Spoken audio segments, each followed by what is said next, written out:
കഫർനാമിലെ സിനഗോഗിൽ നടന്ന സംഭവത്തിന് ശേഷം യേശു അവിടെ നിന്ന് പുറപ്പെട്ട് ശിമയോൻ പത്രോസിന്റെ വീട്ടിലേക്ക് പോയി. അവിടെ പത്രോസിന്റെ അമ്മായിയമ്മ കടുത്ത ജ്വരത്താൽ കിടപ്പിലായിരുന്നു. അവൾക്ക് വളരെ കഠിനമായ പനിയുണ്ടായിരുന്നു. അവൾക്ക് എഴുന്നേൽക്കാൻ പോലും കഴിഞ്ഞിരുന്നില്ല.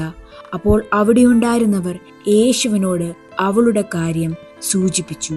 യേശു അവളുടെ അടുത്തേക്ക് ചെന്ന് അവളുടെ മേൽ കൈവച്ച് ആ ജ്വരത്തെ ശാസിച്ചു. തൽക്ഷണം ആ ജ്വരം അവളെ വിട്ടുപോയി.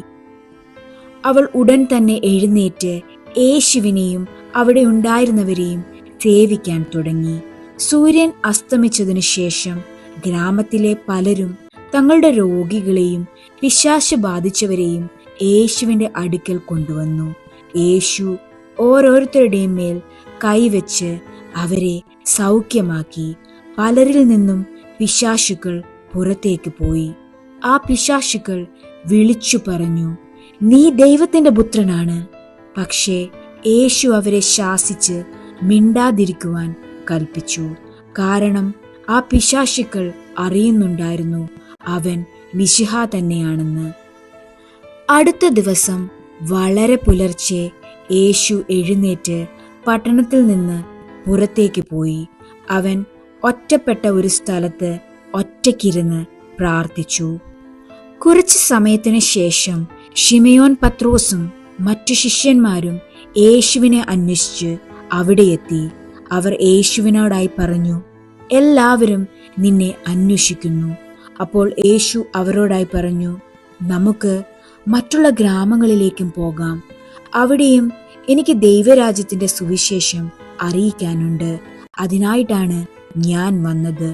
അങ്ങനെ യേശു ഗലീലയിലെ പല ഗ്രാമങ്ങളിലേക്കും പോയി അവിടെയും ഉപദേശിക്കുകയും ജനങ്ങളെ സൗഖ്യമാക്കുകയും ചെയ്തു. അങ്ങനെ ഒരു ദിവസം യേശു ഗലീലയിലെ ഒരു പട്ടണത്തിലുണ്ടായിരിക്കുമ്പോൾ ഒരു കുഷ്ഠരോഗി അവന്റെ അടുക്കൽ വന്നു. അന്നത്തെ കാലത്ത് കുഷ്ഠരോഗം വളരെ ഭയാനകമായൊരു രോഗമായിരുന്നു. ആ രോഗം ബാധിച്ചവർ സമൂഹത്തിൽ നിന്ന് വേർപിരിഞ്ഞ് ജീവിക്കേണ്ടി വന്നിരുന്നു. അവർക്ക് ഗ്രാമങ്ങളിലും പട്ടണങ്ങളിലും സാധാരണ ആളുകളോടൊപ്പം ജീവിക്കാൻ അനുവാദമുണ്ടായിരുന്നില്ല. ആരുടെയെങ്കിലും അടുത്തേക്ക് അവർ വരുമ്പോൾ സ്വയം അശുദ്ധൻ അശുദ്ധനെന്ന് വിളിച്ചു പറയേണ്ടതുണ്ടായിരുന്നു. അപ്പോൾ ജനങ്ങൾ അവരെ അകറ്റി നിർത്തും. ആ മനുഷ്യൻ യേശുവിനെ കണ്ടപ്പോൾ അവന്റെ മുൻപിൽ മുട്ടുകുത്തി അപേക്ഷിച്ചു, നസ്രായനായ യേശുവേ, ദൈവത്തിന്റെ പുത്ര, നിനക്ക് മനസ്സുണ്ടെങ്കിൽ എന്നെ ശുദ്ധനാക്കാൻ കഴിയും. അപ്പോൾ യേശുവിന് അവനെ കണ്ടപ്പോൾ കരുണ തോന്നി. അവൻ തന്റെ കൈ നീട്ടി ആ മനുഷ്യനെ തൊട്ടിട്ട് പറഞ്ഞു, എനിക്ക് മനസ്സുണ്ട്, നിനക്ക് ശുദ്ധി വരട്ടെ. ഉടൻ തന്നെ അവന്റെ കുഷ്ഠരോഗം അവനെ വിട്ടുപോയി. അവൻ പൂർണ്ണമായി സൗഖ്യം പ്രാപിച്ചു. അപ്പോൾ യേശു അവനോടായി പറഞ്ഞു, ഇത് നീ ആരോടും പറയരുത്. പോയി പുരോഹിതനെ കാണുക. മോശ കൽപ്പിച്ചതുപോലെ നിന്റെ ശുദ്ധീകരണത്തിനായി ബലി അർപ്പിക്കുക. പക്ഷെ ആ മനുഷ്യൻ തനിക്ക് ലഭിച്ച അനുഗ്രഹം എല്ലാവരോടുമായി പറഞ്ഞു. അങ്ങനെ യേശുവിന്റെ പേര് വേഗത്തിൽ എല്ലായിടത്തും പരന്നു. പലരും യേശുവിന്റെ അടുക്കൽ വന്ന് അവന്റെ വാക്കുകൾ കേൾക്കാനും സൗഖ്യം നേടാനും തുടങ്ങി.